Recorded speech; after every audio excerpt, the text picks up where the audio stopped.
Okay, all right. Let's try this one more time.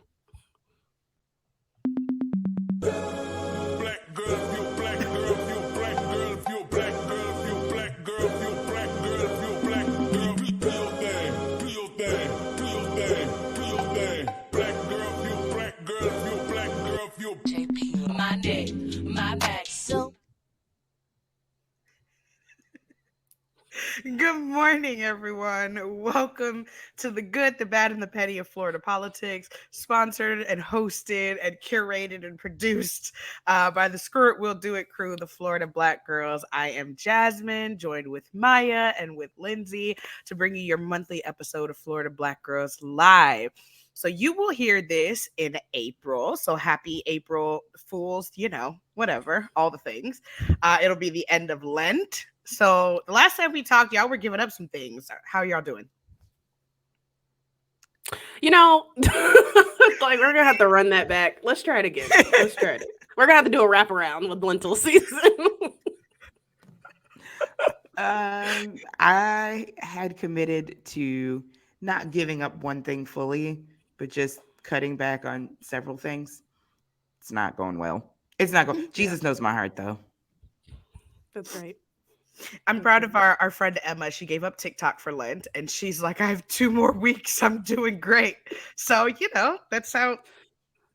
We're doing great. Some of us are doing great. I should have given up TikTok knowing that I don't use it. That is hilarious. I kid you not. My dad makes the same joke every year where he's like, "Oh, I'm giving up wine for Lent," and he's not a wine drinker. And it just makes the rest of us so mad because we all take it very seriously. Yeah, that's not. So, but that also explains why Maya makes the TikTok jokes and only her and I laugh. Yeah, like the wraparound, and Lindsay's like, "All right, we'll wrap it around." Yeah, we just need to do the screen record and send it to her instead of the link, just so she can get the. So jokes. I mean, I can. If you send me a link, I can still open it. I just don't have the app, so I can see the video. You can share them with me. Well, that might be something that we talk about, this whole little TikTok hearing, and Biden wants the CEO, to get rid of TikTok to sell it for a national Did security. You see that FAMU banned it from their campus Wi-Fi, and a bunch of other colleges are doing the same, which is interesting to me because we have cell phones that work on 5G phone networks. Service. Yeah. Like, you don't buy a phone without some type of cell phone internet service, so they could still watch the TikToks. Just all right, not on the Wi-Fi. Cool. Just not on the Wi-Fi. Well, I mean, in defense of my alma mater, they're like, we don't care what you do on AT&T's time. Don't bring it here. I'm okay with that. I mean, but that also feels like companies that try to restrict like certain websites on company time. Like if someone's not doing their work, that's a different thing. But if someone is able to do all of those things all together, what do you care if they're on TikTok on your Wi-Fi? Listen, I don't think it's the premise of, oh, like, just don't waste your time on TikTok. It's, oh no, like, these people can hack us. Mm-hmm. It's a security issue. Like, as a security measure, I'm like, yeah, don't do that. As don't waste your time. Yeah, that's dumb, but don't hack me, bro. Don't hack me, bro. But I mean, but not Facebook? That literally hacked our whole election like Facebook, WhatsApp, Instagram. I mean, I don't know. The Russians, don't you see the clear difference? I guess exactly. The Russians, and it was Zuckerberg. Listen, I was my Instagram was hacked in 2018. They were like, "Oh, you're doing that little gubernatorial campaign? Let's just snatch your account." It took me a month to get it back. Thank you to the good folks at, what is it, Meta now? They call themselves Meta. Thank you, Meta. Mm-hmm. Thank you, Meta. I have my Instagram back, but it took a month. Mm-hmm. Oh my god. So again, security issue? Yeah, it's very much a security issue. I live to tell the tale. Yeah. And I'm kind of, I think maybe, as I generally am, in between the two of you all on this issue, like in terms of this spectrum. Like, I totally understand the national and international foreign policy debate about it. But then also on the other side, it's just like, this feels like a very isolated incident in terms of what we're talking about, right? In terms of other foreign influences, especially with this idea of how AI is going to influence our elections, the conversation about deep fake and how that's going to play into our 2024 election cycle. And so it's almost like if you're going to do it, like do the whole thing. Joseph Robinette Biden. Let's have a conversation about it I all. mean, are you giving him the Usher treatment? If I'm gonna tell it, I gotta tell it all. That's Is that right. what's happening? Okay. Oh, that yep. Yep, Exactly. yep, Well, then. we gotta do it all. Well, as Maya cues up my church organ, this is a reminder that we have recalibrated all of Florida Black Girls Live so that we're coming to you once a month, and you also get to see and hear us live and in the flesh. You get a inside look at our group chat and our FaceTimes. So we're super excited about that. We still need you all to support this work, so we'll provide you that information.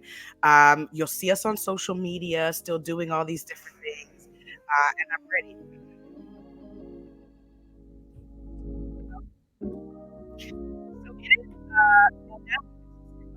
Is over. There were a lot of things that happened, and I think that this is the perfect segue into two things I'd like to petition for.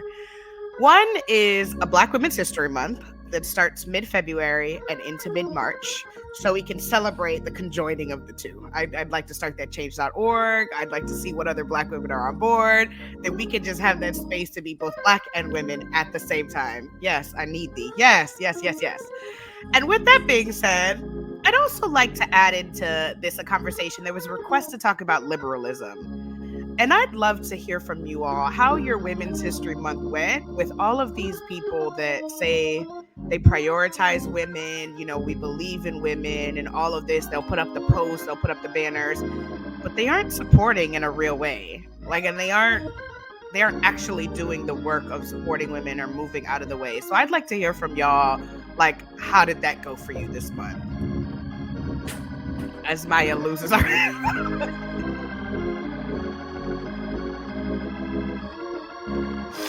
I was just so touched that I lost the spot in the process. And I heard it bounce. Quickened in my spirit on this issue. Please stand by. We're doing great with this podcast. I mean, I think that's the analogy right there. How's it going? AirPod falling out of ear is how it's Right. going. Yeah. I mean, I think it's just so disappointing, even when. Okay, now the organ's doing a bit much. My organ. I turned it down. The organ is upstaging the sermon. What are we doing? It wants a producer credit. The organ wants a producer credit. It does. Puts a feel respect like- on it. I feel Happy Women's History Month. Actually, that is a perfect example of I'm here to support you. I'm here to be with you, and I'm gonna show off and be a little loud. Yeah, move out the way. Move, we didn't ask for all Jazz, get out the way. We didn't ask for all that. And I think it bleeds over into Black History Month also, because it's we have these white folks that think that they're standing up for the rights and the lives of Black people while stomping on Black people, right? While not being in consultation with Black people when you take action, taking the spotlight from Black people and all of that. And I'm gonna look to Maya to see how transparent we want to be about who and what I'm talking about. But I just feel like people don't actually absorb the message in the things that they're saying. Yeah, so the TLDR here is, there's this issue, and I think we're probably going to get into it in the consultant's corner about legislative session. This idea of Ron DeSantis continuing to attack DE&I programs on college campuses, and this idea that it's great, universities have been the home for a lot of political movements throughout American history, but this idea of, especially when it's centering Black folks in the conversation about Black student achievement and enrollment and all of those things, and how unfortunately sometimes there's this bleed over from allyship into taking over the conversation and the protest. And sometimes the effect of that is actually being harmful to the people that we say that we're actually trying to help. And so very, very curious of how folks are dealing with this kind of in their communities. And this idea that when we talk about DE&I, it's not just Black people, right? Like diversity, equity, inclusion also includes veterans and this idea about ableism and all these other things that can be intersected with white folks. And so I'm just always curious on how sometimes people forget these other ideas of equity and inclusion and then directly go to white savior for Black people. That's it. I mean, I think it's interesting to me because I think depending on what you're talking about, right? Like if it's about access to resources, to me or access to power or positions of power, to me it's like the diversity looks like everybody but Black people. So Mm. how many DEI, departments are led by someone showed a picture the other day, it's led by a white man, and he might be gay, he might be a veteran, and then when you look at the department, it is like, yes, women, yes, there's an Asian person, yes, but they're all still light skinned, and the Black person is like a support staff, so it's like that's not it. But if we're talking about the marching and we're talking about all of the press conferences and that, it's like, yes, we are going to take over for Black lives, we're going to do it for Black lives because these are the allies that we are. But you're still, even in that hiring and even in that press conference, not giving them the position of power. Amen, sister. Amen. Yeah, I agree with everything the both of you have said. And it's like that's one of the instances where you have to teach the teacher, right? Like the people who are supposed to lead these discussions also have their own blinders that they haven't necessarily worked through, I find. And that's like super interesting. I also come at it from a slightly different lens because I'm the one here who did go to an HBCU, right? Like that was not my experience at all at FAMU because white folks were the ones in the minority there. So they absolutely had a very different lens when it came to support, like the people that I went to school with, because they were like, oh, like you are the majority here. You are supposed to take the lead. This is your space. What do you need? So when we heard about what was happening on this campus, I just found that very interesting because I'm like, I didn't live that. Like when Black folks had an issue at our campus, we were all having that issue, and we were like, okay, we get to craft our own narrative around this. And it was our fellow white students who were like, yeah, I'll slide through. If you need me to say a couple of things, I can, but this is your fight. It gets to be your Yeah. fight. So I just found that very fascinating. And I think the piece to that that's also very interesting, going back to how sometimes white folks take up way too much space, is like, did you ask anybody if this was an issue? Like from a theoretical perspective, absolutely, this is an issue. But as we kind of consider this idea of meritocracy, right? And individualism that's like really taking over our culture of people are like, I really don't care about anybody else. I got mine. Good luck, good night, and good luck to everybody else. Like, did you talk to the community that this is impacting and see if they actually care about needing help or wanting to expand access to other folks who look like them? And it's like a very interesting juxtaposition that I don't think we think about all the time. How a lot of times, especially in PWI spaces, or minority folks are like, I got this. Like, good luck. Like, I hope you go out and work hard to get to this level of access and hard work, etc. To for success. And I don't think we think about that all the time when we're talking about opening up these traditionally white spaces just for quotas and to meet a certain diversity percentage. Mm. Yeah. Um, I'm so glad you mentioned that. I actually had a conversation uh, 2, 3 years ago, maybe at this point, with someone who leads a progressive organization, quote, progressive organization. And that person wanted to pick my brain about like, how do we make certain segments of Florida more progressive? And I'm like, what do you mean? It's like, obviously, this person was like talking about Black cities, Black municipalities. And I'm like, well, it depends on how you define progressivism.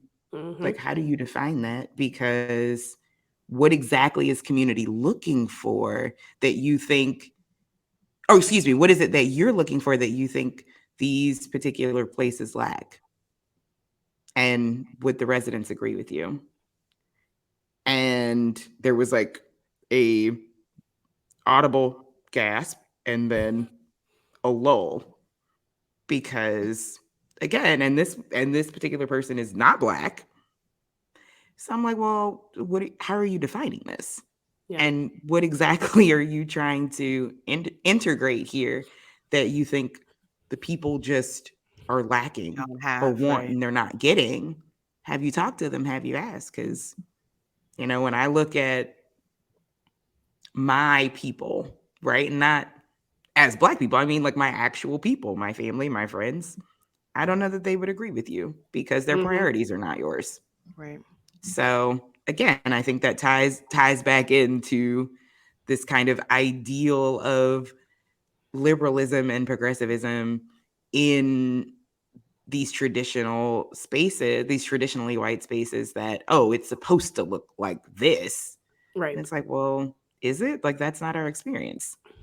It's not going to be our experience. Like, why should it be X for me because it's X for you? Right. And also, I think this idea of coming back to survivability issues, right? Like, what are the progressive survivability issues that we are talking about that lead into all of our social issues, right? Because they're inextricably linked. We talk about that all the time.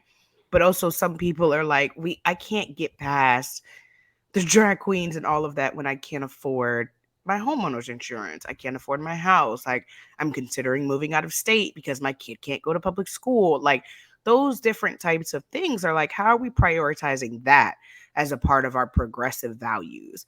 And not that one should be more than the other, but like if we look at our everyday lives, there's some of those things that impact us that impacts more of us a whole lot more than others. So yeah, it's fascinating, and it's also, I've been part of a lot of conversations with LGBTQ people where they're like, "Where are the allies? Why won't they step up? What is going on? Like, this is the time for fight because they're coming for you next." And I'm like, I wish you would have believed that about Black lives. Like, so where were you when it was, what a short memory we have that it was not that long ago that Desantis was coming after Black Lives Matter for protests and that bill passed. Like, we're talking about woke, and that's very clear who he's coming after about that, and yet we've made these issues. Um, Again, a white gay Because man. it was more important to protect the protesters in Hialeah than it was in Miami Gardens. Jasmine, keep up. In meeting for all. Just, Focus. just there's a we word couldn't there. we couldn't arrest those protesters. Jasmine, focus. There's a And word this there. brings us back to intersectionality, right? Like, we don't all have to carry the burden of all the struggles. Like, we would never get sleep, but also, like, how are we showing up in the ways that we can? Understanding that, yes, today for you, tomorrow for me, the day after for someone else. And even in the today for me, it still impacts you. It impacts people that you care about. It doesn't, why? Yeah, that's also just very, very frustrating to me that there are there are a lot of white gay men that are very, very outraged right now and yelling at other people about not being as outraged. And I'm like, there's women around me that are like, where were you for Roe v. Wade? The Black people are like, where were you for Black Lives Matter? Like, but now it's about you. Now it's But that about you.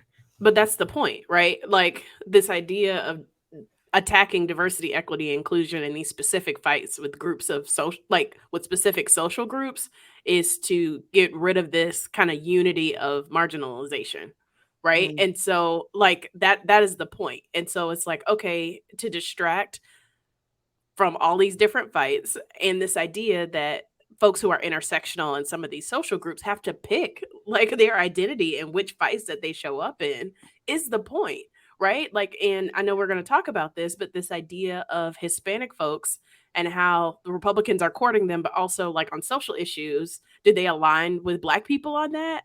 Right. And this idea again of meritocracy and capitalism that comes into this conversation about DE&I and how folks show up into this fight. And progressivism, just very briefly, is very interesting to me, and how folks continue to think that Black folks are progressive when we think about this concept of faith, right? Like I had a very like couple years ago, I did a talk at my home church, and I was just like, if we want to get very real, one, the Jesus that we know is a progressive. Like I believe that to my core. And Same. the Jesus that Republicans continue to co-opt is not. I don't believe that the Jesus that walked amongst the sick people and went and talked to sinners would be the same Jesus that they talk to today, right? And so we like, and Black folks Jesus loved again. hooch and hose. I'm going to say that again. The guy who turned water into wine and Yep, was friends with Mary Magdalene, he liked hooch and hose. That is yeah, the Jesus we serve. that's And right. I'm okay with that. I'm Yeah, very okay with that. and so But we and also it, don't necessarily stress that in Black churches either, which is also really disappointing. that we're gonna have to put that for another episode about faith, and how sometimes faith only talks about, God's got to fix it and do it, and not necessarily some of the struggles that comes with being a believer. But it's a different conversation for a different day. Right, right, Back to the church organ. How do I turn this thing back on? All right. right. That's very good. Well, when, when to round us out, because my computer is also glitching, so I have to fix that when we switch segments. But DeSantis, which I think will lead us into our consultants corner. So two different parts of. So I don't know if I told y'all that I saw that in Black History Month, DeSantis raised $9.9 million. So that's his second highest month of fundraising that he's raised. $9 million.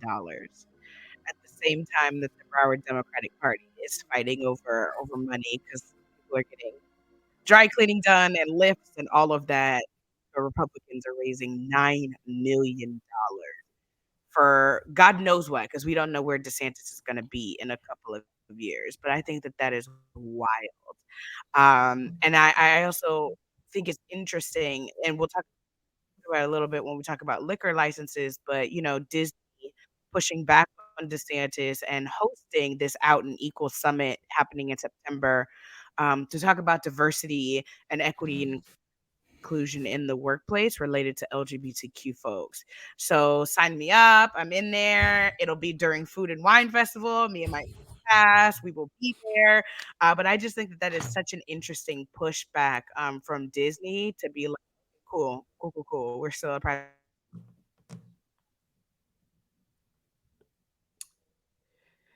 Yeah. 9 mil, you say? $9 million.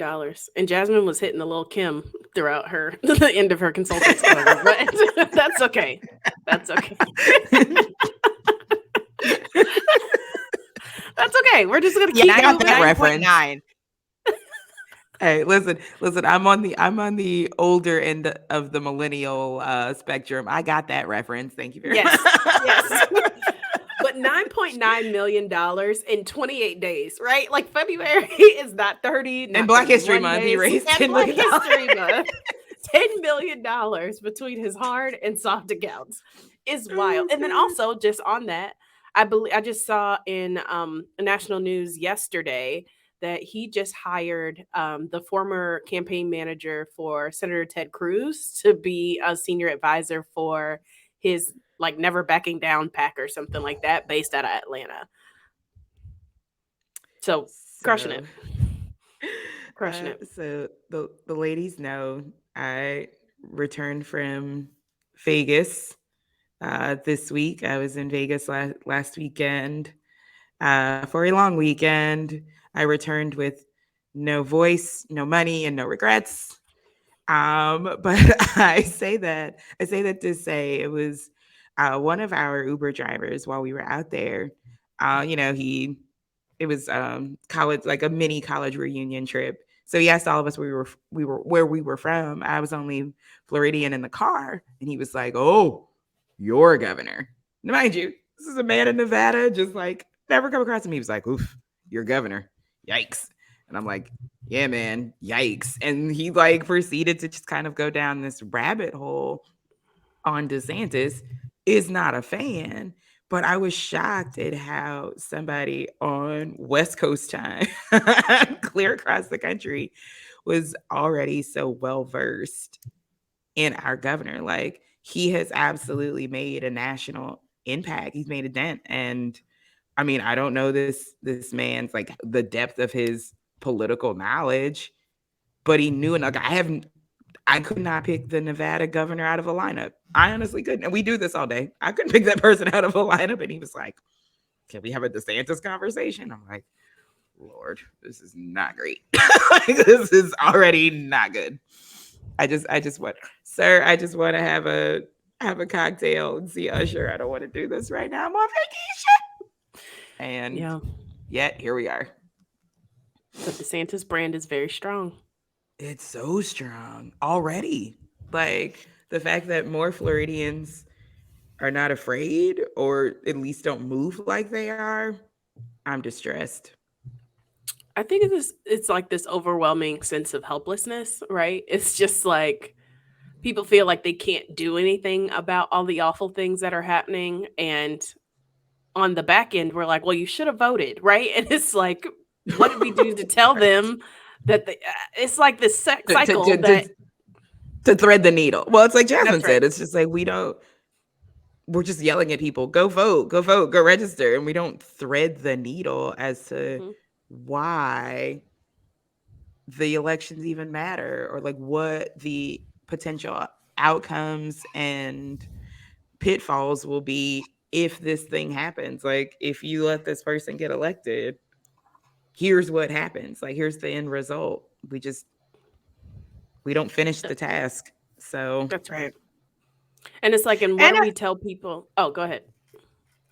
no, I was gonna say, and also, what is the vote for? Right, like the candidate or issues or whatever. Like, what is the vote for people?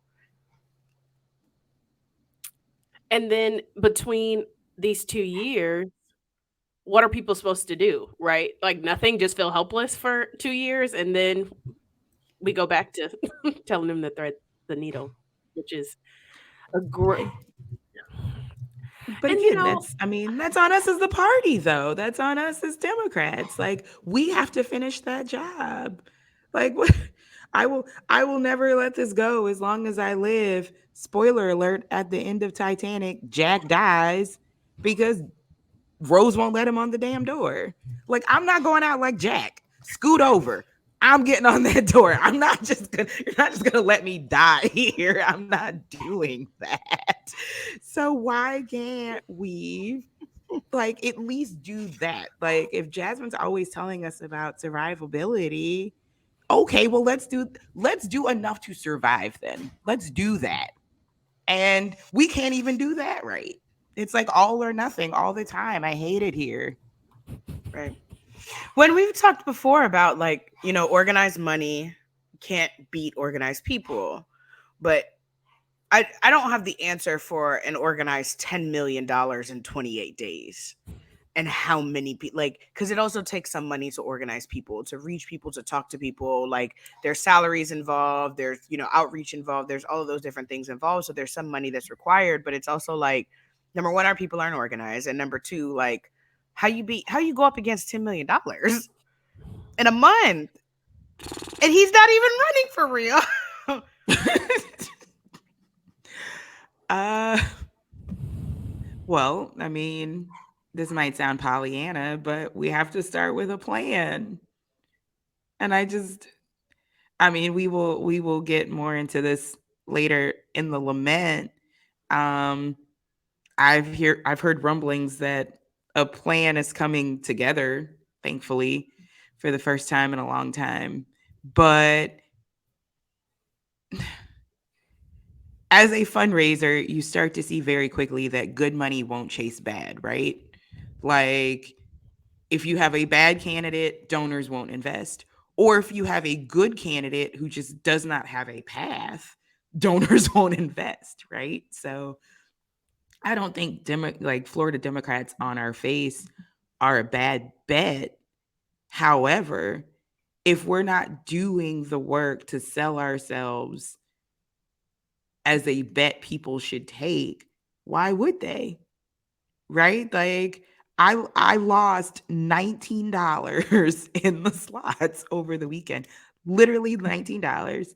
And I had to be strong armed to actually play because I don't like to gamble. Like the house will always win. It's designed that way. Like the house is supposed to win. So I'm like, I don't like to win. I don't like to win money enough in this weird bad bet more than I hate losing it. Right? Like I hate to lose. So I'm not gonna play. And we have to give donors grace on that. Like you don't seem like a bet worth taking. This is a money pit. But that's also our fault, right? Like That we if need to put that on a shirt, or that's gonna go on. I'm writing that down. You don't seem like a bet worth taking. and again, whose responsibility is that to show you I'm a bet worth taking, right? Like if a casino told me, "Hey, 50% of the time you can win this thing." I take those odds. Be like, "All right, bet. Sure, why not? Let's go for it." I have a one and two shot. Let's go. But if you're telling me casinos only have to pay out what on average like 10-15%, nah, I'm good, homie. Like I'm so good on that. I can put my money somewhere else. And that's where Florida Democrats are right now. Like we have a 15% chance of winning this thing, but I'm great. So cut me a check. Those odds are terrible. And don't be mad when donors are like, nah, I'm good. Right. Have Well, you and sold yourself? imagine Lindsay in that casino analogy. Imagine if your total winnings are also tied to the person next to you and the person next to you. So like that's what we're talking about in politics is that even if you win your jackpot, if you're still in a system where nobody else is winning and you can't do anything, you don't get the full jackpot if it's dependent on somebody else. So all of the great ideas that you have, all of the laws that you want to pass, all of those different things, if you are put into a cesspool of policy, none of And what you want is getting and passed. all of a sudden you become a money pit again. Yep. What have I gotten back for this? Like I sent you to the state senate. Now what? Yep. Now Yep. what? So, You're but right. again, like this is a holistic, it has to be like a holistic attack. And we still aren't doing that well, which is so disappointing. Like just like you said, Jasmine, if if we pick up a seat here and a seat there, are we still in a super minority? Like it wasn't helpful. It wasn't helpful. So yeah, I believe in a long-term strategy and a chip away that shows people, okay, if you invest now in 2-3 more cycles, this is what it looks like. But we have to Right. start the work now. I think that becomes an easier pill for the donor class to swallow and say, okay, look, at least you all have been thoughtful about this and you can see a path forward. I can get on board with that versus just, oh no, we have to win this seat here and we have to protect that seat there. For what? Like, break this down for me in real numbers, especially if I don't live in this district or anywhere near it. How is this one more pickup going to move the needle on my particular issue?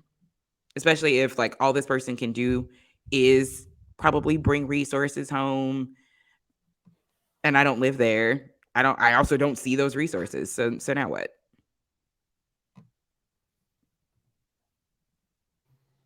Well, you know, from me and my M&Ms, that is the church announcements. I don't I don't know what it's going to take for us to I don't know what type of plan we'll need to see for us to truly believe. I mean, any plan Maya writes, I'd believe in.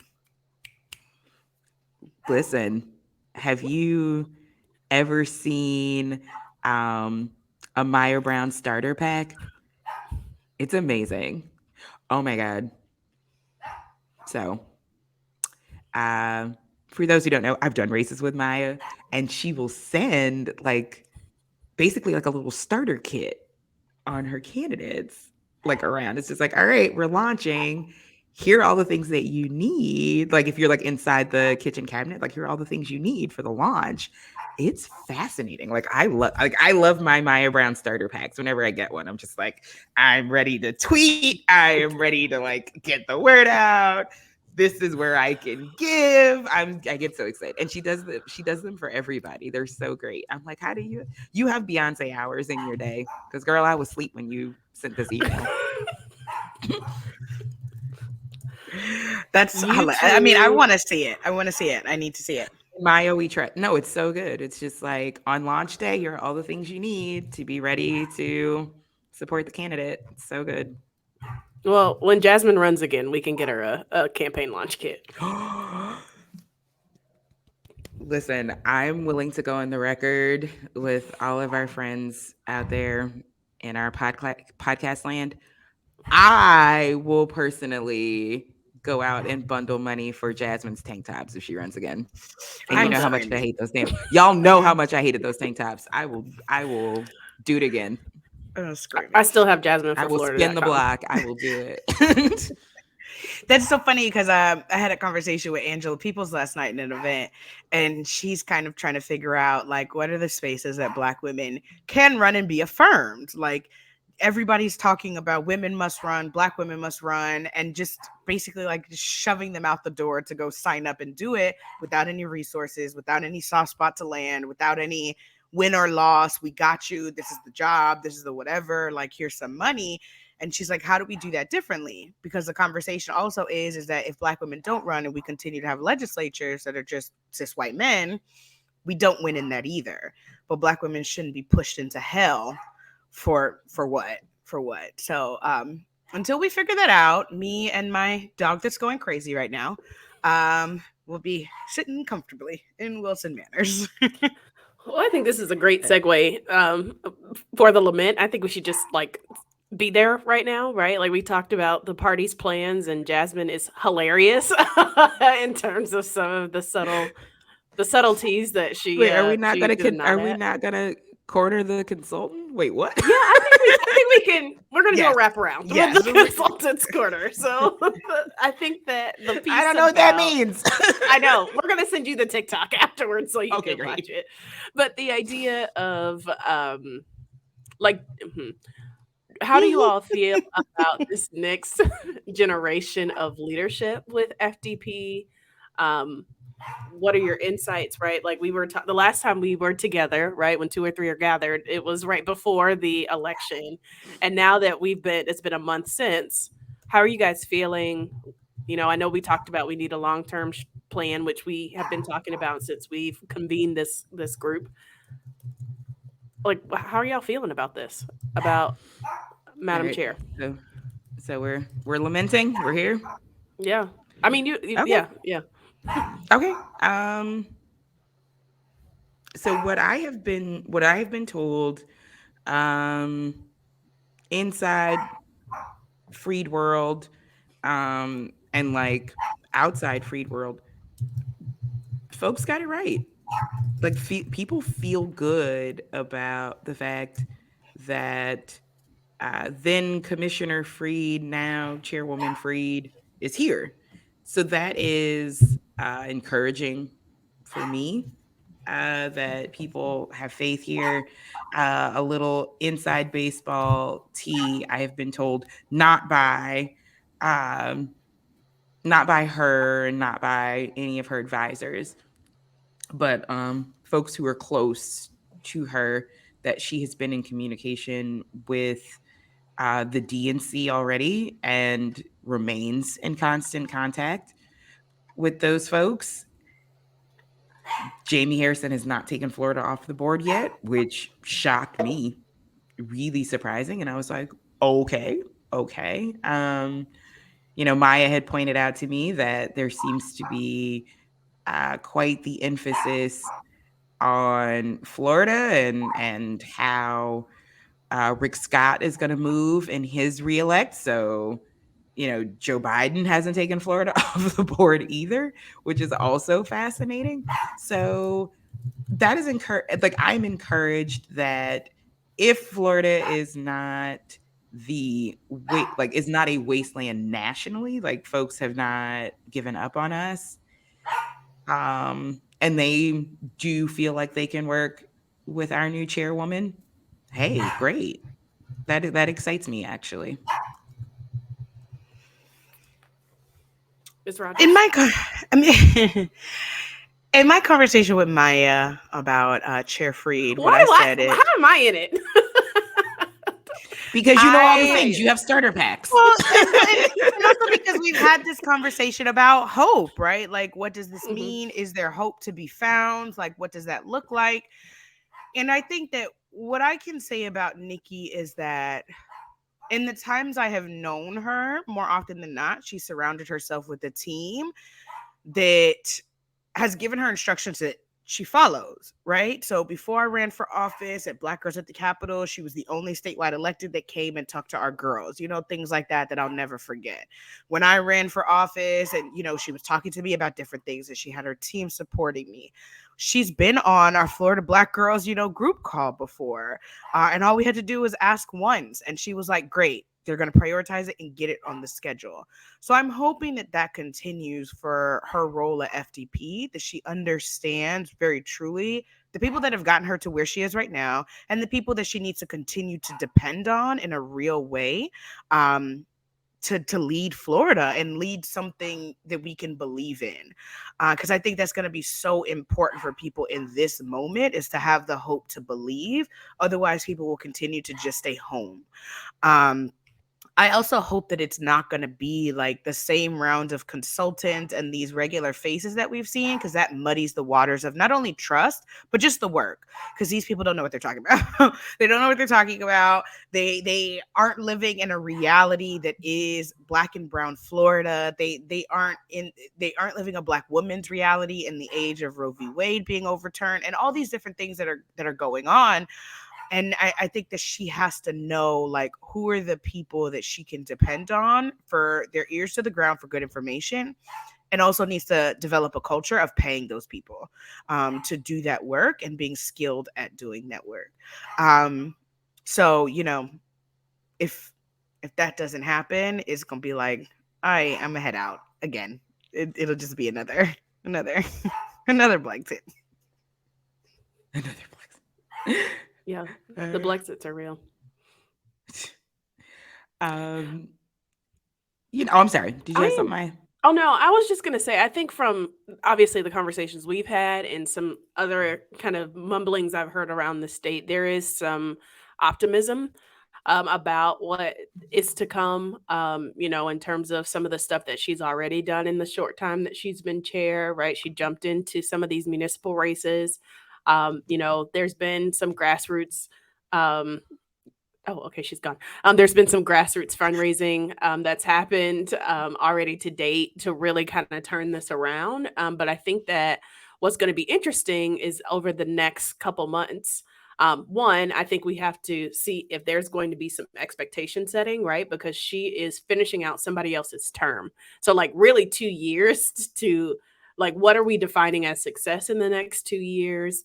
So folks aren't expecting, reclaiming of the entire House and Senate, winning back, defeating Rick Scott. Like let's define some success so folks can manage their expectations. And I think also that way, that'll be a level of accountability. So after when these 2 years are up, what does it mean if she wants to run again as chair? And to say, okay, this is what the progress has been to date, and this is what we could count on and depend on you to do in the coming years. I mean, but that goes back to our conversation last month, right? Is one, what is her responsibility as chair versus whoever becomes her executive director? Like, what's that person's responsibilities? Like, what are they supposed to hold? And also, just as like all the people inside of the structure, what are our expectations and what should they be? Like, do we all Mhm. need to just like level set with one another on the front end? I think we should, because small to me small gains are a success, right? Like holding seats, picking up a few more, not losing not losing school boards to Moms for Liberty, like that would be a win, because we're in the rebuild stages, right? Like Mhm. when you're playing sports ball and a team has like a basketball team has Yeah. 13 and 6, 69 season, you're not expecting them to come back and win the chip the next season. Like maybe they win 20 more games next season. You're like, oh, y'all are on the you're coming back. This is your rebuild. So we're in a rebuild right now, and we have to tell the truth about that. I will add one more note on our new chair that makes me hopeful. Very few people leave Freed World. Like most of the folks she started with are still there. And to me, that says quite a bit, because FTP has uh, just a sad and notorious legacy of turnover. And it's like your folks don't stay. Like they're like, I don't like it here. I don't like you. I gotta go. And with her, like her team tends to stick with her. They enjoy working with her. They feel valued. They feel like she listens. And to me, that's also encouraging, because it's going to be rough. Like the rebuild will be rough. But if you believe in the leadership, you're like, okay, I can stick this out. We can do hard things together. So that also gives me some comfort that her people believe in her, and they love her, and not necessarily in a hive mentality, in genuinely just enjoying her. Right. I think to your point about the rebuild, I think the sports analogy is very good. And I think it also represents that I've seen a lot of like progressive woke, whatever, people get stuck with incrementalism. And it's always this comparison to like, at least we aren't as bad as we were before. And it's like, that's true. And that is a success. But there are also things that you can control and flip the switch on right now. So maybe we can't win legislative seats in the middle of our rebuilding, but we also can't keep losing. And maybe we can't do those things right now, but we can treat our staff kindly and build a culture amongst DEC and FDP and all of this that's affirming culture that builds trust. Those are the things that we can do right now, and we don't have to depend on anybody outside to accomplish. So, like, let's not get stuck in the incrementalism of we're building and this is long term and all that. Yeah. Very, very true. For us to win races, that's going to take a while. But for us to build a culture where Mhm. FDP can be trusted, that can start right now, today, with how you're treating your staff and how you're in communication with folks around the state. So, That's right. And I think we've seen and are seeing some of this kind of play out in some of these municipal races already, right? Like the idea that, Donna Deegan made it through the runoff and was the front runner in that particular race, right? When Ron DeSantis and the Republican Party spent millions of dollars for that entire county to try to maintain it and keep it red, is very interesting, right? And I think that's something that we're going to see over time as not only part of the incrementalism, but this idea that we need more than just belief, we need help, like in terms of like mhm. rebuilding. And I think that like this is a key opportunity for folks if they really want to make a difference here. Again, Duval and Jacksonville is a consolidated government. And so this is a huge opportunity for Democrats to move the ball forward when it comes to pushing back on what's happening in the state legislature. And I think the same thing is when we're talking about Tampa City Council as well, in terms of how we are keeping this city quote unquote blue, and some of these really interesting races that are playing out here. We have two Black women who are running citywide at the same time for the first time, right? Like, into the question that Jasmine asked earlier, how are we supporting Black women who are running? How are we making sure that we haven't signed them up just to do this thing, right? Kind of in um, from this kind of like idea of like you're doing it and not necessarily supporting them to make sure they actually win. And I think that we're going to see that when we come to the runoff, if people actually put their money where their mouth is, they put their sneakers where their mouth is in terms of knocking on doors, and they're unlimited anytime minutes where their mouth is too for phone banking and making sure that voters are going to the polls. And so it's been, these races have been not necessarily in terms of like publicity and media coverage on the same level of as what's happening in Tallahassee, but I think these are very interesting times for us when we're thinking about these regionalism in these pockets of quote unquote progress as we are trying to rebuild this party back up. Yeah. Anything else to lament on, Lindsay? Guess we'll see. I mean, that was it. That was it. Between that and just Ronnie D raising 10 mil in Black History Month, y'all covered it. Lindsay has no more laments. Lindsay's That's out. crazy. That's Yeah, crazy. I don't believe that. And just like the literal national coverage. I know like earlier this month, I think like I sent y'all a clip from Last Week Tonight with John Oliver. His whole lament was about Ron DeSantis, and literally like the very next day, Jasmine sent us the daily podcast episode all about Ron DeSantis. Like his national reach already is terrifying. Like I'm shook. Is no one else shook? That daily episode to me was why, like, his rise from kind of little known congressman that still was, dude not playing well softball in liked. college. Like Yeah, it's like wild. not well liked, like still said some outlandish stuff in Congress, could somehow become a governor and like make his Mhm. footing. Like that daily episode was incredible. Like it was really, really incredible. It's same thing with the Last Week Tonight episode. Just laid out his whole life and trajectory. And Donald Trump's going around calling him Meatball Ron, which I mean, great nickname, but I don't think it'll make a dent. Like No, the fact Ron. that, like you said, he just went from congressman that people didn't really kick it with to he can go to any state right now, you know, secure a bag, get a check, roll out. It's insane. Like, why aren't we more visibly shook? Like we're just right now as Florida Democrats, we are not moving like people who are under attack. We're not moving like people who are running scared. We're just like Maya said, we're just kind of resigned to the fact that this is happening. There's nothing we could do. And it's like, no, this guy's gonna do a lot more damage whether he runs for president or just like rides out the rest of his term. Like it's gonna get a lot worse before it could get any better Right. if we don't find ways to stop him.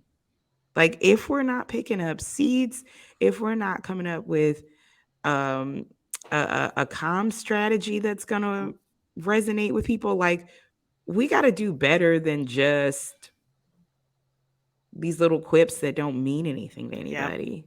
Yep. Like it's And just I'm it's glad you not mentioned helpful. right. I'm glad you mentioned the daily because I just went back and looked at my notes because I completely forgot about that episode. But I just think it seems like it's right there to turn so much of their messaging on its head. So like in that they talked about, DeSantis says he doesn't want to be the state that's subsidizing activism. And it's like, but that's literally what we're doing for the Republicans. So like if we don't want to subsidize activism one way or another, like why are we not having that conversation that's like, but the irony, like you're doing that against children, against drag queens, against businesses, like you are using state dollars to go after Mhm. Disney, right? When nobody asked for that. So where is that a part of our messaging, like a top tier messaging conversation that's like, we don't take that into neighborhoods. We don't take that to the hood. They don't care about that. But for our people, in our DECs, how do we talk about that messaging that's like, y'all don't get to do the same thing that you're saying we can't do? Maya, It you're could about all to be say. so simple, but you'd rather make it hard. It is right there, and I don't want to speak for the two of you, but I feel like that's why the three of us are so frustrated all the time, because it seems so much simpler than we make it. And all right, fine, we took the long way home, but it also didn't land with anybody. It also just didn't work. So it's like, not only did we work harder, we didn't work any smarter. And for what? And for what? Like, and I'm the rain Yeah. cloud, but I'm the rain cloud in love, because I want us. I want us to be better. I want us to see these wins. I do. And that takes putting pride aside, that takes putting ego aside, listening to other folks that maybe you hadn't considered having a conversation with, because they view the world differently, right? Like, the three of us view it differently than the folks that we work with. And that's why we are pains in their behinds. We're like, no, stop it. Stop doing this thing that's not working. Knock it off, because that doesn't get us to a win. It just doesn't. And if this is if this is a game of literal winners and losers, because legislation can kill you if you let Right. it, this Right. is a literal game of winners and losers. Treat this thing like the Hunger Games then. Do that. Because for some folks it is. Yeah. It's that crucial. And we let the Republicans play chess on us. We're playing Parcheesi. We're not even on the board. We're like, is it my turn to roll the dice in chess? Like, like, It I is don't. I frustrating. can't. But part of me thinks not only is it Democrats' responsibility to push back and fight back, but I also think that this is Republicans need to be held accountable too, right? Like the idea of rank and file Republicans for this idea that they'll do whatever DeSantis says to assimilate to leadership is harmful. And like, yes, we know that to be true because that's how the party has been set up for decades. But it's also just like, imagine out of 120, math is not my thing. If there's 120 120 members in the Florida House, there's 39 Democrats. The balance of that are all Republicans who are like just going with DeSantis's priorities without any pushback, without any amendments, without any, like nothing, which is just think about the sheer number of Republicans who are just doing anything that there's Ron DeSantis is Right. asking for without any accountability, which is mind blowing to me. Right. For this idea that I guess was it 81 people are all trying to be Speaker of the House. That math don't make Right. sense, Right. right? Like in terms of what they're trying to get, what they're giving up to try to get for one spot. And I am just so like downtrodden sometimes when I think about what's happening in Tallahassee because of all of these pieces of legislation that folks are being asked to carry to do Ron DeSantis's bidding, right? This idea of this near total abortion ban, as Planned Mm. Parenthood is calling it, that's 6 weeks. The issue that we're coming up against with immigration and undocumented folks, and it's just like, how are these folks sleeping at night when they're doing this bidding for Ron DeSantis? For what? For what? Right. They And I they just, sleep well. They sleep well, Maya. Like, that takes me back to that interview, that what's his face did. Why am I blanking on his name? The Republican Senate leader, um, nationally. Mitch McConnell. Why am I? Yeah. Thank you, McConnell. Lost his name completely just then. So Mitch McConnell did this interview maybe a year or two ago. I think it was with Axios, And the reporter kept saying, well, like, where's your line? Like, what's the line you won't cross? Mm, Connell's like, I don't understand your question. And he's like, like, just like your moral hard line. Like, and McConnell's like, I don't get it. Like, this is Greek to me. Like, I don't get it. And the reporter's so confused. He's like, dude, what won't you do? Like, tell us. mhm. And Yep. Part. he's like, I understand the words coming out of your mouth. It's just not a real question because that's not this. He's like, I'm not playing that game. I'm playing a whole different game that involves winning. That's what I'm here to do. Like, he checked morality at the door. And I Yeah. think for folks who are chasing power, and, that's on either side, they say, that's not this game. That ain't it. Like, I got a whole different, I have a whole different goal, which to me is equal parts Mhm. maddening, depressing, and impressive. That you can just be so singularly focused Right. on, like, I gotta accomplish this thing for me so I can check morality at the door. They're not losing Yeah. sleep. Yeah. I Yep. feel like so few Republicans are losing sleep because Jasmine has told us this. They'll take you in a private room and say, hey, this issue, you guys are absolutely right. I can't vote for that. I can't vote. I can't vote in your favor because that's how they frame it. Not I can't do the right thing or I will do the Mm, right thing or whatever. It's not the right thing. It's in your favor. I Right. can't support you. So that's how they justify it. And then they go, "Hmm," and they Right. sleep well. And my thing is, to Maya's point, is like the accountability for them is like we can't lean into morality anymore, right? Like clearly that's not working. Children are up in Tallahassee talking about, suicide rates and all the like people are putting their morality on their sleeve every time they take that long trip to Tallahassee and they're showing up by the hundreds to talk about these bills. Morality doesn't matter to them. They want to win. And what can we offer them on this side that is the wall that either stops their win or makes it so that we have so much on them that they cannot vote in that way. Whether it's the money to fund their campaign, whether it's the power. I mean, I've been saying for years, it's the time for blackmail. If we got nothing else, like we got blackmail. And we know that these Republicans are up there doing some crazy stuff, talking about family values.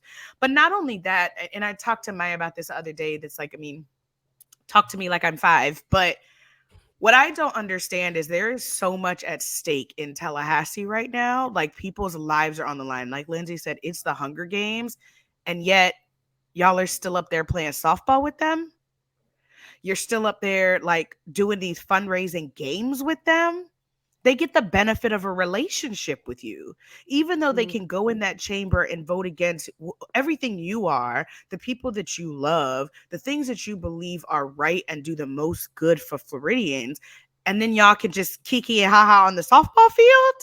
Like that is Well, confusing to me. And that is not about like fiscal differences. Like that is not about that. That is about like trans kids and healthcare and insurance. That is about all of those different things.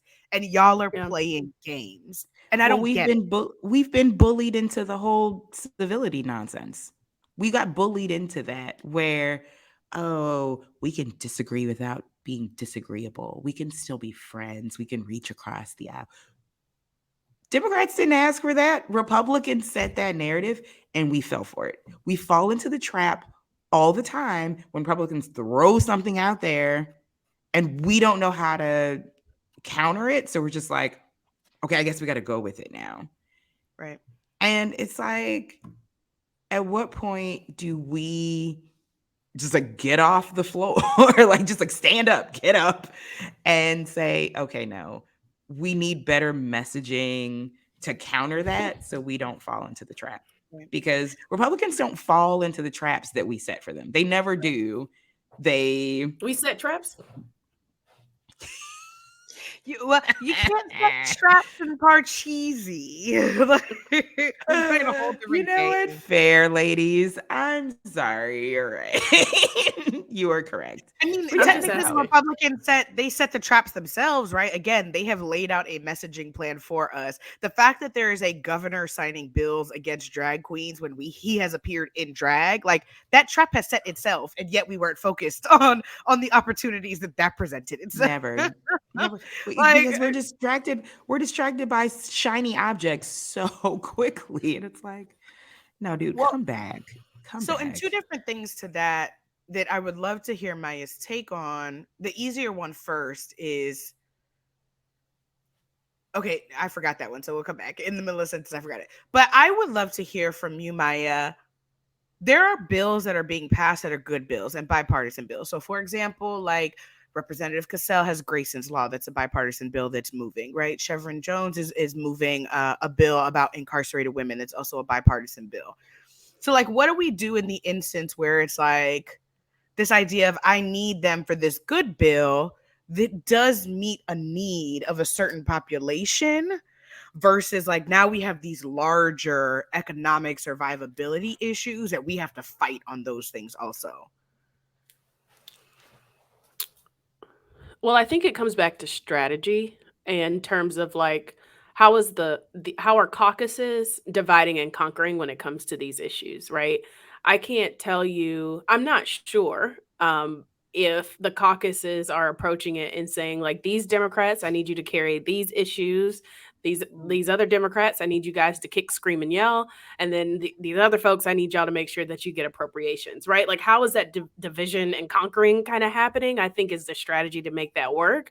And then leadership goes to Republican leadership and be like, look, I'm gonna cut your ass out in the committee on these things, but we need to make sure that these other priorities are being met. And and I'm not sure that's happening. And I think the Mm, piece that happens so frequently when we think about those like examples that you mentioned is like, yes, these are really good bills, but oftentimes what people seem to not understand is that some of the good bills that are being passed by Republicans are Democrat ideas that are being used as bartering chips, right? And it's like, I know mm, that there's a piece of Democratic legislation that's being folded up into Republican priority legislation and in exchange for an appropriation or another bill so that the Republican can go do the victory lap on this and Democrats have nothing to show for it, even though it was their bill their original idea. And so it's a bartering process, and sometimes, most times, especially now when there's only 39 and 12 Democrats in each chamber, it's or 14, whatever that number is, in a super minority regardless. We're not in a position of leverage to be able to go up no. there. And so how are we strategically, one, understanding that each Democrat needs to go home and for reelection purposes make a victory lap on certain things, but also actually solving problems. And I'm not sure if that level of strategy is happening, and I hope that changes. And I think going Mm, back to this FDP thing is like, okay, if we know that the legislature isn't allowing us to talk about economic issues because they're so focused on culture wars, how are we getting our municipal champions to do this and actually bringing these wins homes, right? We have Democratic mayors in some of the largest cities in the state of Florida. How is the Miami-Dade mayor? How is the Tampa mayor, the St. Petersburg mayor, hopefully Donna Deegan, actually addressing these issues of economic like development and affordability to stand in the gap? But that takes strategy. So you see, I said I'd follow any Maya plan because that sounds easy to me. I want the toolkit on that. I'd like the starter pack, please. I don't know. And like, yes, like, but then it goes back the counter of that is preemption and home rule that the legislature Oof. who claims to love small government continues to tell small government what to do, which is wild. And so, but I think that, like, I don't know, I have never, y'all know this, I have never been interested in running for office, but it would seem to me that if I had the opportunity to do that, like, let's just do it all and then they'll have to figure it out. Like, if they want to mess it up on the back end, like running scared, to Lindsay's point, is actually causing more harm in the interim. And I think that for the most part, if you actually solve people's problems and run with courage and or govern with Mm, courage, you go back to your community and be like, your water bill is lower, your utility bill is lower and protected, even though that private utilities are trying to take over public utility, right? Like people will be able to see these as wins for their pocketbooks. But that Right. all sounds just too much like rape. So Govern what with I'm hearing courage. I love is that. so what I'm hearing is scared money has literally made us no money. We can't raise it because we're running scared. Yeah. Hmm. I Yeah. mean, and And I I love get, the idea of govern with courage also because nobody can be mad at that, right? Because then if you go back to your community and say, I fought like hell to get your light bill lowered, and these are the reasons why it could not happen. So I did it. I did all that I could do, but this is what's And going promise to on. do. Right, And promise right, to do, right? right. And I can't do it by myself. Oh, go ahead, Maya. yeah. Well, I think that from an electoral perspective, right? Like what we see quite frequently happening, especially for Democrats in the legislature, is like, I came back and I fought for these things. And it doesn't really make a difference for voters. It's like, okay, but my bills are still too damn high. And I think that we have to be able to balance that with here's the stuff that I fought for and here's the stuff I was actually able to accomplish, like big rocks Mm, and little rocks, right? Like here's a little rock because I was able to bring home some budget appropriations for this stuff, or I helped a very good example, right? Like I helped the if Congress people help get federal dollars to the community to help fill this particular need, and explaining those little rock wins while some of these big cultural war fights are still happening. But just saying that you fought like hell, mm. I don't know. I don't think that's enough. Can we also abolish culture war? I hate it so much. Yeah, yeah, I feel like it means nothing to our people. yeah, yeah. Just like Rick Scott abolished climate change, so we'll just put that in the things the list of things we can't say. Apparently, Where's Lindsay Richard. with the closed computer? Like where? Richard Scott. Well, I mean, we're talking about legislative session, so Maya, give us the updates. What's up? What are we doing? It's ghetto. Like that's pretty much it. Like that is the long and short of it. So nothing has changed from last month. Got it. Yeah, like in full swing. Like it is like I haven't watched the Hunger Games, so I don't understand the reference, but like whatever the end of the world is, that's what it feels like. Like this is so unprecedented in terms of like it is week 3 and they're passing bills on the floor. Like that is not usual in terms of how legislative session works. Like granted it's a part-time legislature, 60 days, but 3 weeks to move a bill through 3 to 4 committee stops, have 3 readings on the floor and have final passage in 3 weeks is not normal. And so, like, they're just fast tracking some pieces of legislation, so much so that this voucher bill that will allow anyone to have access to voucher dollars, millionaires, billionaires, poor folks, has now passed through the Senate, right? And it was carried by Corey Simon, who picked up that seat from our good Senator Lorraine Osley, who carried that piece of legislation. And I read in an article today that the Speaker of the House, throughout that debate in the Senate, sat in the Senate chamber the entire time, right? Like it's just kind of wild how this is right. This is happening, and it was a priority bill. I think it was HB1. And as if you all don't know, in podcast land, the smaller the number, the more of a priority it is. So HB1, HB3, things like that. That is a legislative priority for leadership. And so now this voucher program is going to be come into effect, and we're going to see what happened, like we saw in the 2018 gubernatorial race, where there's this targeted um, messaging that goes to Black and Brown folks that says, take your kids out of public schools, and here's this voucher money that you can choose what happens in your child's education. Which partially yes, but if we actually had that money in public schools, we wouldn't have to figure out how we actually like how we find other alternatives for education for students. And so that's some wild legislation that's happening. I think the other piece is we talked a little bit about the 6-week abortion ban.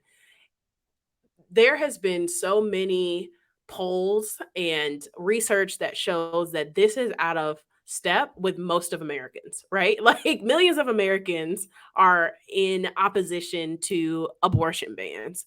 And so it's interesting to me that Republicans continue to push further restrictions on this for a very narrow base on this issue. And then I'm interested on how some of these Republicans, again, 81 these 81 folks are going to go back to their community and say that they passed this piece of legislation when many of their constituents aren't in favor of it. So like that just juxtaposition is going to be very interesting in terms of being coming home and being held accountable for this stuff. And I hope we as a party are able to say Republican legislator so and so was a co-sponsor on this bill or voted in favor for the 6-week abortion ban, and the majority of folks in this district are actually in opposition to this. And it just keeps getting better, right? So we got the 6-week abortion ban. They're trying to ban any multicultural organization on college campuses, DE&I, right? I think we talked about in this space before how the governor requested like a spreadsheet basically of all monies utilized by schools in the state university system dedicated to DE&I, and which I believe is going to be used kind of when folks are going to do budget requests and appropriations requests to be like, nope, you spend way too much money on DE&I. And it's just interesting because, we saw so many in the legislature who are part of Black Greek letter organizations fight back because we would have seen kind of the abolishment of D9 on our college campuses. So it's just like they're not letting up. They're really not letting up. And what's interesting, I think the most interesting bill to me, and I would love to get your thoughts on this, is this idea where I think it's Senate Bill 1718, and it's titled Immigration. And the premise of the bill would be where anyone who is willfully or knowingly harboring an undocumented person. So, like this idea that in places of worship, in schools, in your Lyft or Ubers, right? Like anyone who has an undocumented person can be criminalized um, for that. And part of me is just like, who's asking about immigration status in an Uber, right? And then also, how dare Republicans who actively courted the votes and the support of Hispanic people file this piece of legislation in Right. direct opposition or direct conflict with the same people there. But this note I'll leave with you is that I think it also goes back to this idea of individualism, right? Like I made it over, good luck. So I'll pause there and get your thoughts. Yeah, and I think also the idea of like we came over the right way, like Mm. we worked hard. I came over the right way. I got my visa, I got my papers, I worked really hard. I think it creates, to your point from earlier, like the divides in marginalization as a part of the conversation is just like it's forcing people to be like, at least I'm not you. Like this bill is about you over there. It's about them over there. It's not about me and how I arrived here. But and again, to your point earlier, it's like this party of limited government that's becoming so authoritarian. Like, what do you care? What do you care? And I know that there's Republicans in our legislature that are depending on undocumented labor to fuel their businesses. So, like, really, is this what we're doing? Is this what we plan to do? So, Lindsay. I mean, plus one, right? Because when you look inside the legislature and you look across the aisle, they have a sizable um they have a sizable caucus inside their party over there that identifies as Hispanic, identifies as Latin, um, identifies, what's that face, Jazz? The Latin took me out. And I'm also Latin. Googling these people that are sponsoring this bill to be like, where you from? What you doing? Yeah, I mean, it's like you mentioned Senator Corey Simon, right? Like, guy looks like us, but he's over there, right? Like he's across the aisle. So you're absolutely right. Like there is this mentality of individualism. And it's like, okay, well, this bill won't harm me and mine. So, like the Hunger Games, may the odds ever be in your favor. Good luck out there. And again, that's just something that we don't talk enough about, not necessarily coming for someone's background and how they shouldn't move, but just to highlight a point, right? Like just to highlight a point that okay, these people have asked for you to stand with them. They look like you, they sound like you, they break bread the way you do, and yet the bill that they are voting for, that they're moving through committees, are probably passing on the floor right in front of you. They're going to harm your people. Right. And not, again, not in the holistic sense of your people. No, your relatives, your friends, your homies. This thing hurts them. So what do you do with that? Like, we will leave you and your vote to your household and how you want to decide, but we just want you to marinate on that before you turn in your ballot. Just think about that for a second. Like what that means, that these folks have told you Democrats are the worst thing walking. We're the only ones who have your back, and yet these are the bills we support. This is crazy because I'm looking at the bill language right now for 1718, and what's fascinating is the attack also on Democratic held counties, prohibiting counties and municipalities from providing funds to any person, entity, or organization to issue identification documents to an individual who does not provide proof of lawful presence in the United States. Like, for example, Miami-Dade County just did a very big community ID program to give people some form of identification where you need it that says, I'm a resident of Miami-Dade County. So this is basically saying, like, you can't do those different types of things no matter your immigration status. And those community IDs are for anyone, right? Like, it's not just for undocumented people, but it's like, that is so fascinating. For what? Like, truly for what?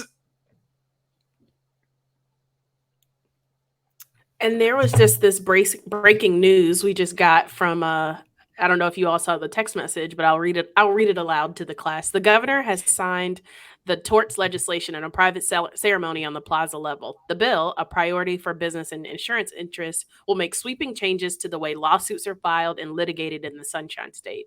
It cleared the legislature less than 24 hours ago after earning a 23-15 vote in the Senate. 24 hours to pass bills. Oh my God. Where's the checks and balances, folks? And not only that, that's like, this is when we talk again about survivability, is like, that's a complicated issue. We have car insurance law friends that tried to explain it to us, but that's going to impact their jobs, right? And jobs of a lot of Floridians. That's like, why aren't we making noise about that? It's also going to impact all of our car insurance and our ability to file claims and our ability to be able to get back any damages that have been caused to us and things like that. So it's like, how are we talking about this as a part of our democratic issues in a way that people can understand? That's wild. But and again, though, like, who's supposed to hold that? Who holds that messaging? Like, where does it come from? Who's got an eye on the legislature and the bills right now that can funnel it back to the rank and file Dems, can funnel it back to the DECs that says, hey, this thing is not, it's here and it's happened. Like, it's too late then, but it's like, here's what's coming. Here's the plan of attack. Like, whose job is that? And I'm not asking to be funny. Like, I'm asking for a real answer. Like, because we have to do that. We have to do that. It's Lindsay's job from the J School. I just made that fine. All right, fine. Fundraiser Lindsay will tag out. J School Lindsay will tag in. That's right. NBA Lindsay coming up the rear. So it's fine. It's fine. Jesus. All right, I'll wear all my hats all at once. That's right. Um, When you and know. Maya, back to your point about like Divine Nine organizations and DEI and all of that. I said to you all the other day because I've unfollowed a bunch of people. I'm not following politics as closely, and I said, but why are people not talking about this? Because that's also elimination of like Black student unions, Hispanic student unions. Mhm. Like my alma mater, FSU, just built a very very nice new Black student union. That has so much history there, and those things they want to be eliminated. Like, why isn't that fight so much bigger? Because whether you're political or not, we know a lot of non-political people that are dues paying members of Divine Nine organizations. And even beyond Divine Nine organizations, like National Panhellenic Council, like all the Panhellenic Council, like all these diversity sororities, fraternities that are along some type of identity, based on their membership and things like that. That's like, and some type of safety in that identity and community in that identity. Like, what are I mean, I guess the only fraternity that'll exist is what is it, Lindsay? The Pikes, the little white ones with the big house and a lot of money. The Dead. white man ones that are also always in trouble, but that'll be the one that can stick around. They can, yeah, they're gonna hang on. They're gonna hang in there. Turn out the I'm lights. I'm curious of like bill language. Sorry, just quickly. Like, how does this impact groups like Florida Blue Key, the Spear, right? The Order of the Golden Prominence, some of these Mm, universities. Like, are these considered multicultural groups because there's black and brown folks in some of these organizations, like mm, these Well, prestigious honor societies? and I also wonder, like, how are they defining so this comes back to the conversation about turning their messaging, their policies on its head. That's like, okay, so you want to eliminate diversity. Gender's a part of that. So all of these prestigious fraternities, where's our line of women to sign up for Rush Week? To be like, oh, no, Mhm. no, no, this is the bill, like we get to be here too. Right? Like these good old boys clubs that have, their official title, their official name, whatever. That's like, how are we turning that messaging on its head? The same thing people have said about the NRA, right? When it comes to stand your ground and all of this, like if a bunch of black and brown folks start signing up for the NRA, our policies will look different. So if a bunch of women start signing up for some of these prestigious men's fraternities that are making men into judges and lawyers and presidents and all of that, and they're at the door saying, you can't refuse me entry because the bill says you can't, like, what does That's that right. then look like for them to be like, oh, no, no, no, no, we didn't mean that. Oh, no? LOL, Then give just us back kidding. our space. Right. Like, give us back our space. Give us back our That's right. space. I'm here for it. Let's sign folks up for what is it, Tridelt and all these other groups on campuses to get them in. yeah, yeah. Yeah. Yeah. You I want to love that as a eliminate all that? strategy. Listen, get concealed weapons Okay, so speaking of concealed carry, this just grinds my gears. It really does. As a concealed carry permit person, right? That I have one, and this concept of guns and violence was a top polling issue in the last election. And we have seen far too often in the state of Florida, particularly mass shootings on school campuses, on university campuses, and banks continue to plague our communities. And the people who have power continue to pass more access to guns with the theory that more guns will help stop guns, right? And that's not how that works, I believe. And this idea, I was reading in the Tampa Bay Times this morning that Joseph Robinette Biden had some federal dollars that provided federal funding to combat gun violence. And I believe there were 44 states who applied and got this funding. And guess which state did not apply to get the $15 million? Drum roll, anybody? Great, the great gunshine state of Florida. And this idea is bizarre to me when we literally have both Pulse, where Ron DeSantis went. Y'all remember that? He went to the Pulse nightclub, took pictures, all this stuff. I'm going to honor them with action, Parkland. And he continues to not actually do anything about this. And this idea of permitless carry that's actually being fast tracked through the legislature, where most folks want like open carry. So much so that Republican proponents of open carry are pulling up on Republican legislators at their houses, doing protests outside in their yards and stuff like that. And it's just like, again, this very small minority of folks are taking up so much air on this issue relative to gun violence. And it's both, we have to combat gun violence with more guns, but then when black folks get more guns, that's going to be a problem. And I was having a conversation with my partner yesterday. It's like, yeah, black people are going to have more guns, but then we're also unfortunately going to see more issues of police violence, over policing, more issues with black folks being killed by law enforcement because of that. What we thought was a safety mechanism of concealed carry is now completely out of the, like, no longer a conversation starter. And also what was in the news, and I'd love to get your take on this concept of guns and that being an issue, was a parent of a Parkland student that was murdered during that issue went to DC, was at a congressional hearing and was just arrested because of being upset about, the House majority in DC not doing anything on this issue of gun violence and mass shootings. But you say you care about life. You don't care about life when it gets here, right? You only care about life in gestation up to 6 weeks. Um, I need a break. It's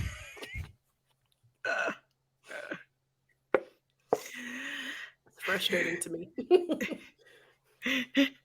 I mean, I think it's, again, turn the messaging on its head. So I feel like TikTok is a place where we can get a lot of messaging from regular people about politics. And I saw one the other day that talked about, Catholic folks that say, oh, we can't eat meat for Lent. And then someone said, okay, so we can't even have eggs on Friday, whatever. And they were like, no, we can have eggs because eggs it's not chicken or whatever. And the person was like, no, but it's a baby chicken. And they were like, not until it hatches. And they were like, so wait, so you do believe, when we talk about gestational and all this other stuff. So it's just fascinating. This, like, how do we drop that on their doorstep, right? Like, how do we, that the blood on their hands, all of that, like, how do we take that to their doorstep? And when is it bad enough for us to be like, all bets of civility are off? Like, the PETA people will go throw paint on someone on the red carpet and be like, this is the blood of animals. Like, look at what you've done to these animals. Like, abortion, people that oppose abortion will take, the little baby dolls and throw them at people, mail them at people. Like, what are we doing to up the ante? That's something for Lindsay to figure out too. I was gonna say, who holds this? Who holds this? I mean, I think that that's a good idea. So in Maya, when you write your plan, there should be a lane for civil disobedience. And, like, not only funding that, but also not talking shit about it. So if we know that those people are on our lane, number one, we got you with the attorneys, we got you with the money, but, like, you run that lane while there's someone on the other side being like, I mean, if you don't want more red paint on your doorstep, you might want to sign this bill or not, like, that we can work in tandem, but that there is an arm in our plan for civil disobedience. I agree with that. I was just on some college campuses over the last couple days, and I was sharing with them that, like, again, we kind of started this conversation today, that political movements take different roles.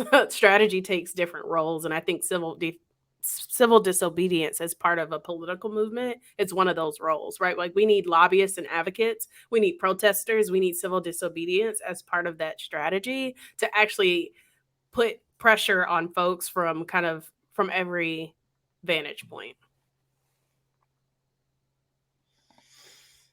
Who holds that? Because yes, it's your job. You are going to fix it all. Okay. All right. Linpo, J School, MBA, and all right, the fine. fundraiser. Yeah. Right. I did it. We did it, You Joe. did it. We got Lindsay to sign up. I'm so excited. I've been working on this for weeks. You did it. Lindsay knows. I don't know how we went from your toolkit to me being. It was all the part of my evil it. plan. and it worked. I've been trying to ask her to be a Oh, part of see, this for I'm weeks. like Jasmine now. I'm losing ear. I mean, I'm like Maya now. I'm losing earbuds. Just like, But you heard it here, folks. Lindsay's down to make it happen. So when she says otherwise, when her email domain doesn't change, we're coming back here. That's it. I'm gonna leave it at that. see, As you're Jasmine eats her giving them too much from M&Ms. the group chat. Don't give them too much from the group chat. Don't. That's too much. That's too much. That's all I'm That's too much saying. on the group That's all chat. I'm saying. Jasmine started it for the record. Like, let's be very clear that Jasmine started this. Listen, hey, Started listen, we what? let we let podcast land in on some of our secrets, not all of our secrets. They can't have all of them. That's all I'm saying. That's all I'm saying. I'm gonna leave it at that. Hey, Since listen, Jasmine wanted to start. hey, Jasmine will start charging y'all on the Patreon if you want more secrets. That's right. Listen, That's right. You want listen, breaking news? Sign up for our text. I'm gonna go to bed now. Let's just I keep saying Lindsay needs to let me have my secret Twitter so I can send out my updates. It's like this just in. First of Word on all, the I street know that is. you have a secret Twitter and you've never given me the handle. I already know it to be true that you are out there wreaking all kinds of havoc. You know, I'm gonna start searching your when dogs. Maya made her Finsta, which I love that word now. So I'm like, oh.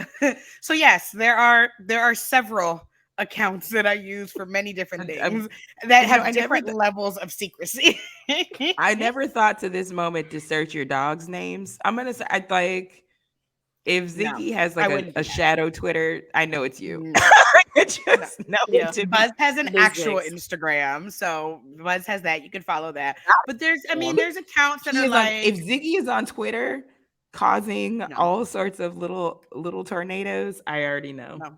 You would not know it was me because I wouldn't make it a black woman. It'd be like a blonde man from Wisconsin's name, like John Deere Okay, or something. so Ziggy with blonde hair and blue eyes. I know what to do. I'm going in. I'm going to go search. It better not be locked either. You better let me in so I can see what you're typing. I mostly just use them to search people. Like I just, just to search. I need to expand my empire of fake accounts. I need a fake LinkedIn, a fake Facebook. Listen, folks. Well, I sent you can that always, article listen, Which I one? can about always fake tell. LinkedIn's. Oh God.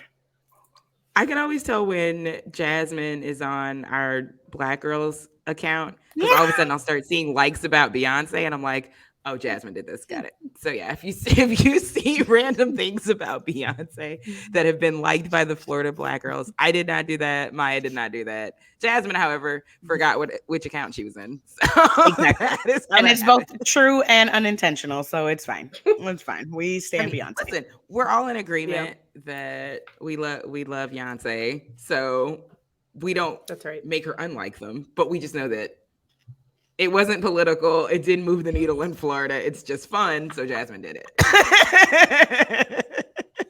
I wish We narrowed it down. when you talk about like people ask the question that's like, if you could have dinner with anybody alive or present and nobody knew about it, who would you talk to?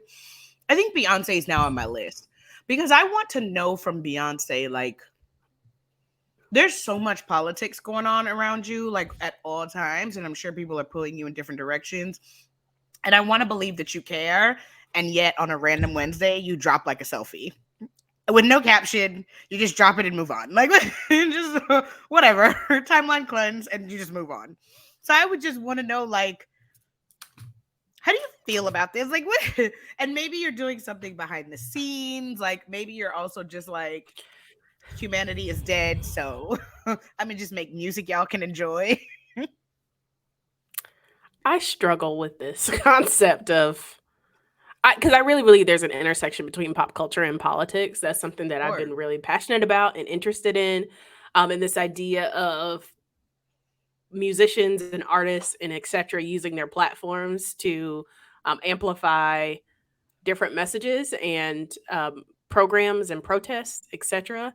But I find it interesting how we continue to put that on the backs of Black people to do that. Like, are we going to ask the same question of Taylor Swift or you know, like like or Justin Timberlake, who Oh God. is Well, problematic, but also talented but problematic. interestingly enough, like I think Taylor Swift has gotten more political in the Hmm. last few years because there was some of that pressure there. It's like, Mhm. she'd drop a line here or there about her support of Roe, and then all of a sudden people are like, well, what do you think about other things? And then she had to make a choice, and she's like, all right, fine. Like, sorry for these country roots of mine. I'm going full, full progressive. And she did. And I think Maya's point is also like, what does that mean in a real way for movements? And I wouldn't even say the party, like whatever, fuck that. But like for movements and movement building and organizing and organizations, like what does that mean that in a strategic way, right? Like there's supposed to be some concert that either happened or is happening in Tennessee to go against the drag bands that has this lineup of country music stars that is incredible, right? And then my thing is also just like, how are we doing this in a strategic way? That if we're boycotting Tennessee because we're upset at them, you're not bringing more people into Tennessee and you're not using basically government funds to put this on in this Hmm. stadium, right? Like, and I feel like only movement organizers can help you think through things like that, right? What would it look like for something that big to happen and to be an occupation of the governor's mansion, right? Instead of in a stadium. Things like that. That's like, okay, Taylor, we see you, we hear you, and like the time for disobedience is here. Like, how do we do that?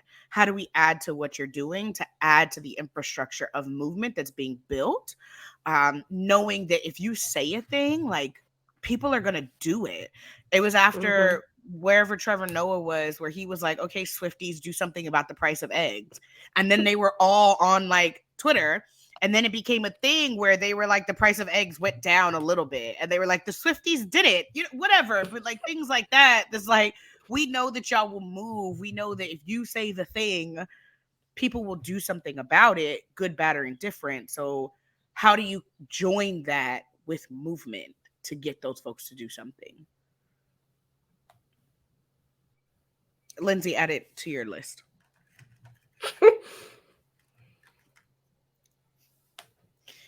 Wait, we can't hear you, Lindsay. Where'd she go? No. And she's blurry from me. We could hear you a second Likewise. ago talking about. Nope. Nope. Nope. Not the church tap. Nope. It Okay. says you're Well, she's muted going to get now. her tech together. I think she's trying to do some back end tech Okay. updates. We'll fix it in post or something. Okay. Well, yeah, yeah. Well, as Lindsay gets her life together, and we approach the end of this episode, any highs and lows for you guys to share with the group from the past month? Um, I think both a high and a low for me is that I overcommitted to leading on a lot of events in Women's History Month. But in my conversation with Angela last night, I was like, it was very, very cool. It's a high and a low because all of the events have something to do with a different population of women. So it's Mm, all different women at all these different events. And every so often, one would cross over, they'd hear about another one, they'd come to that one. So, on the one hand, it is very, very cool to make those connections. But on the other hand, I'm like, these are all different pockets of women that are concerned about like womanhood and what's going on in one way or another, political or not, but are mm-hmm. disjointed, right? Like they're disjointed, they're not connected to a place that feels like they can be a part of, a place that feels, affirming to women and all of that. So it was a high because it's like, I coordinated this Women's History Month art gallery where 200 women came, right? And then we had an artist showcase where there was another 100 women. We did our Broward Commission on the Status of Women award ceremony where there were 80 people in the room. So it's like, here are these hundreds of women in different pockets. It's like, how do we get us on the same page? Like, and also, Yeah. what is the thing that brings us together? Because that wasn't being like, let's talk abortion or let's talk democratic politics or it was engaging them around something else, like a neutral ground where we can talk about it's hard being a woman for all these different reasons and everybody can agree on those things. So that was, I mean, I still have a couple more events, but that was a high and low of just seeing what's possible and then also being exhausted by the idea that's like there's so much work to be done. Yeah. What about for you? Is Lindsay back yet? Is her mic hot? No. No. Unplug. Did you unplug it and plug it back in? Lindsay's Mac is now combusting because her camera is. Okay, go to the settings and then like make sure that the mic is selected. Well, okay, highs and lows. I got nothing. No highs, no nothing. lows? Not right now. I think we went through all the lows in terms of legislative stuff. Highs are, I'm still alive. I was gonna say that is I'm still absolutely a alive. high. Yeah, That's absolutely a high. yeah. Lindsay, are you back? Her camera's a little better Okay. now.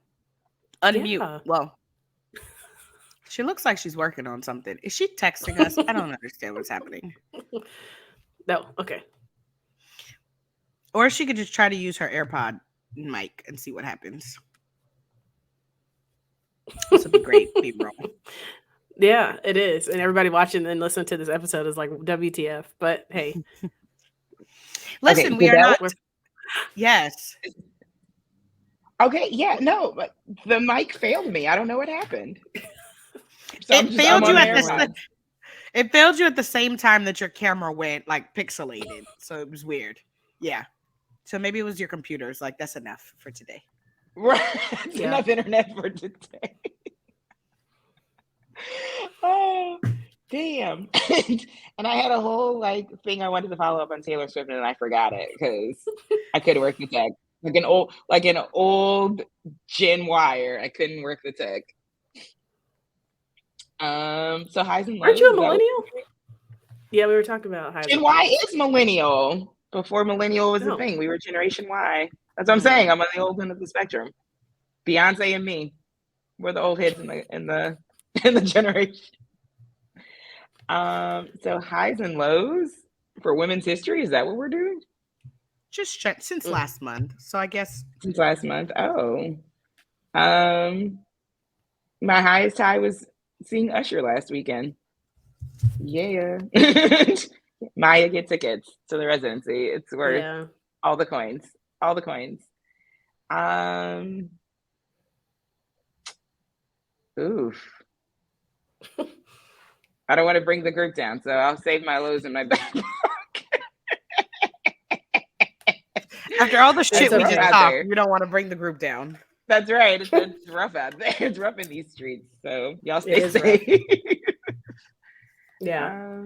And then, did we wish Lindsay a happy birthday on the last episode? No. All I got was Happy a birthday. drive-by about Pisces season. And then First of all, you got a graphic.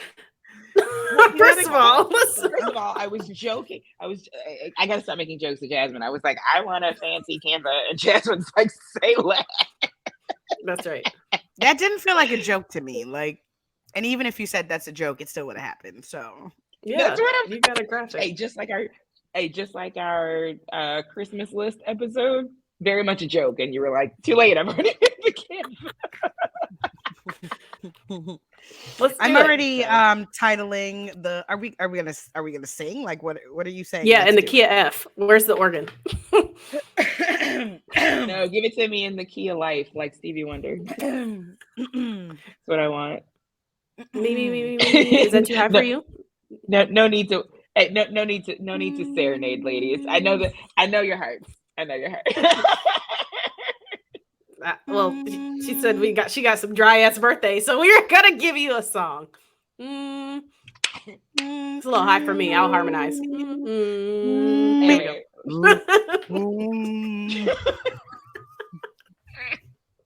There's an We're gonna alto give in me you somewhere. two-part alto.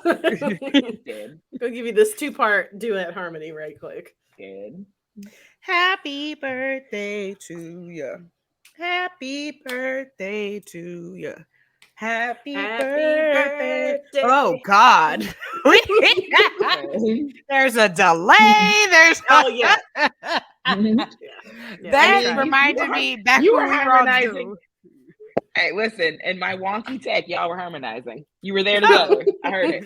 I heard it. That reminded me of the Zoom days where people were having Zoom birthday parties and then trying to get everybody to come off mute and sing. And it was like, this is a bad idea. This is just bad. She's like, everybody Please stop. Everybody Yeah. stop. Let's not do this no more. No. I love Mute that. your mics. Mute your mics. Ready, go back on mute. Yes, Oh Lindsay, my we God. hope you had an incredible birthday. I did. Maya surprised me at my birthday dinner, you guys threw. It was also nice. So thank you. I enjoyed it greatly. So Yes. And we're just getting started. Hey, what do you guys think about keeping these good vibes going? I am down for the next 3 minutes and then I have to get to a lunch meeting. Yeah, me Oh. too. That was also a TikTok reference, Lindsay. But well, Sorry. Okay. Sorry guys, we're taping this in the morning. Sorry. yeah, we gotta Okay. get with the TikTok references. Exactly. We'll send you. I don't want to preview join content. TikTok. I don't want to. No, we'll just send you content to preview, and then you'll get them all. It's Okay. fine. Yeah. It's fine. Okay, So, fine. I mean, as we close out this episode, Oh, I want to that's me. remind people the countdown to 2024. Election dates in Oh. 2024. It is crazy. I just did the countdown that the presidential preference primary election is less than a year away. It's March 19th. Exactly. It's 361 days. The primary election on August 20th is 515 days away. The general election is November 5th. That's 592 days away.